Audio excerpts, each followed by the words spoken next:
Rain hammered the lonely highway like 1,000 desperate fists as Amina staggered through the storm, her breath fogging in the cold and her eyes darting behind her every few seconds.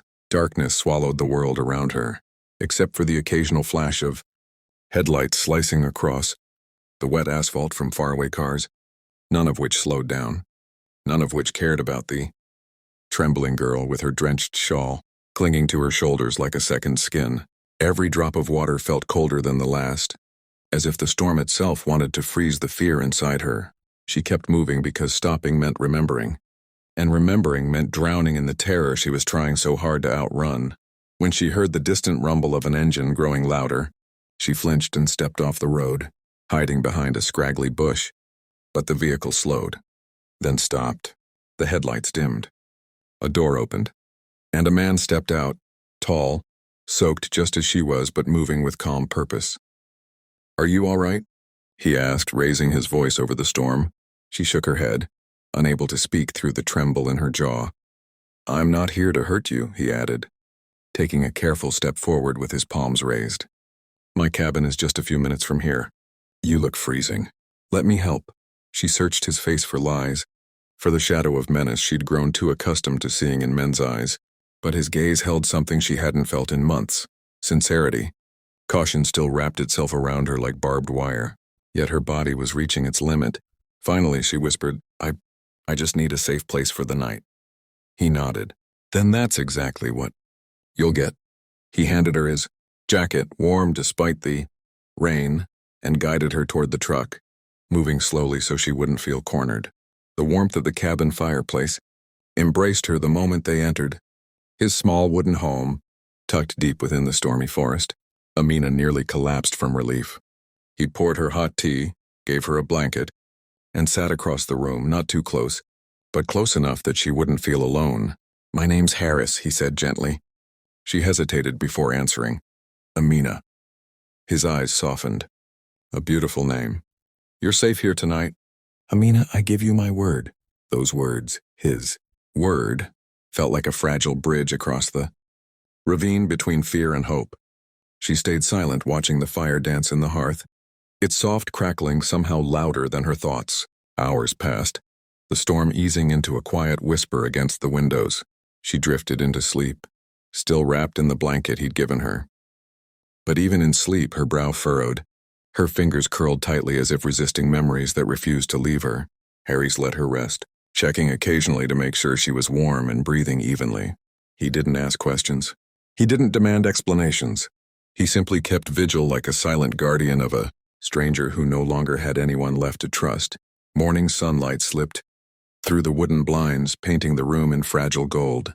Amina woke slowly, dreading reality before she even opened her eyes. But when she did, she found Harris sitting at the small kitchen table, cooking eggs and tea with quiet focus, as though he'd been up for hours making sure everything felt normal, safe, predictable. When she stood, he smiled. "Good morning. Breakfast ready whenever you are." But something tightened inside Amina's chest, something she'd been fighting to keep hidden. The fear that kindness came with a cost, that safety was always temporary, that promises were easy to make in the dark, but harder to keep in the daylight. She tightened her grip on the blanket draped over her shoulders, took a shaky breath, and asked the question that had sat heavily on her soul all night. Harris froze mid-motion, the wooden spatula hovering above the pan as her words settled between them like a fragile piece of blown glass, delicate, trembling, threatening to shatter with the slightest wrong move. He turned slowly, seeing in her eyes a history of betrayal carved deeper than any wound the eye could see. Amina wasn't just asking a question. She was bracing for disappointment, expecting him to reveal the same darkness she'd seen in others. Her shoulders stiffened as though preparing for impact. She had spent the entire night waiting for hidden motives to surface. Now morning was here, and she was ready to run again if she must.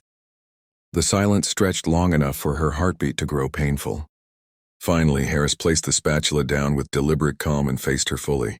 "Amina," he said softly, "my word doesn't expire with sunrise." But she flinched, stepping back as if unsure whether to believe him.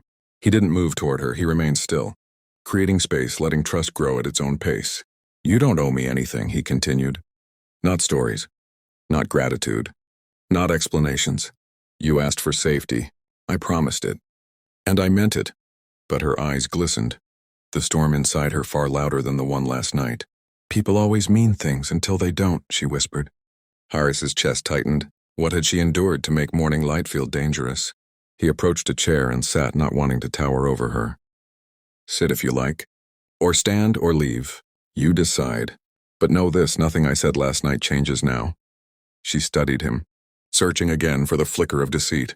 Instead, she found patience, stillness, a rare kind of gentleness that didn't reach out to claim her, only to reassure her from a distance. Slowly, she moved toward the table. Her fingers trembled as she lowered herself onto the opposite chair. The warmth of the fire, still burning from dawn, wrapped around her like a protective cloak. "Why are you helping me?" she asked. Her voice cracked as though the question itself had been trapped inside her for years. "Because someone once helped me," Harris said. His eyes drifted to the window, where sunlight glowed on raindrops clinging to the glass. "And because no one deserves to fear the morning." His answer struck her harder than she expected. She swallowed, blinking fast as tears threatened to spill. "You don't know what I'm running from," she murmured. "You don't have to," he replied. "Fear is loud, even when unspoken. And you looked like someone who's been running too long." Amina stared at him, stunned by the simplicity of his words. For the first time in months, the weight on her chest loosened. She picked up the cup of warm tea he'd made, its steam fogging her vision. Before she could stop herself, memories slipped out, broken pieces of her past, falling onto the table between them. "I trusted someone once," she said. "Someone who said I was safe. Someone who said he'd protect me. But when morning came, everything changed." Her voice cracked, but she forced herself to continue. "He became the danger I needed protection from." Harris inhaled sharply, sorrow creasing his brow, but not pity. "Never pity." "Then you're right to ask me that question," he said. "And I'm glad you did." She stared at him, confusion flickering in her eyes. "You are?" "Of course. People who have been hurt learn the value of caution. The fact that you still ask means you haven't given up. It means you still believe someone somewhere might keep their word. And I'm honored you gave me the chance to prove it."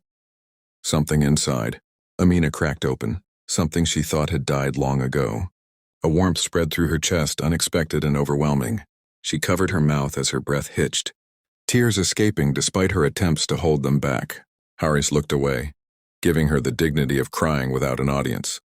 She wiped her cheeks, embarrassed. "I didn't mean to." "You don't need to apologize for being human." "Amina." His voice was soft, steady. She exhaled shakily. For the first time since escaping the nightmare behind her, she didn't feel like she had to keep running. Not yet, not from him. Morning light had finally become less frightening. Harris gestured gently toward the door. "You can stay as long as you need. An hour, a day, a week, whatever helps you breathe again." She stared at him with disbelief. "You'd do that? For a stranger?" He smiled faintly. "For someone who needed help. That's enough." The last of her fear dissolved into the quiet warmth of the room. For the first time since the storm began, she felt safe, truly safe. Not because the danger behind her disappeared, but because someone chose kindness without expecting anything in return. She inhaled deeply and said the words that finally freed her heart from its cage. "Then, yes, I'll stay." Harris nodded. "Good, breakfast is getting cold." And for the first morning in a long, painful journey, Amina didn't fear what came next. She simply ate. She breathed. She healed slowly, quietly, under the promise of a man who meant every word he spoke, even after sunrise.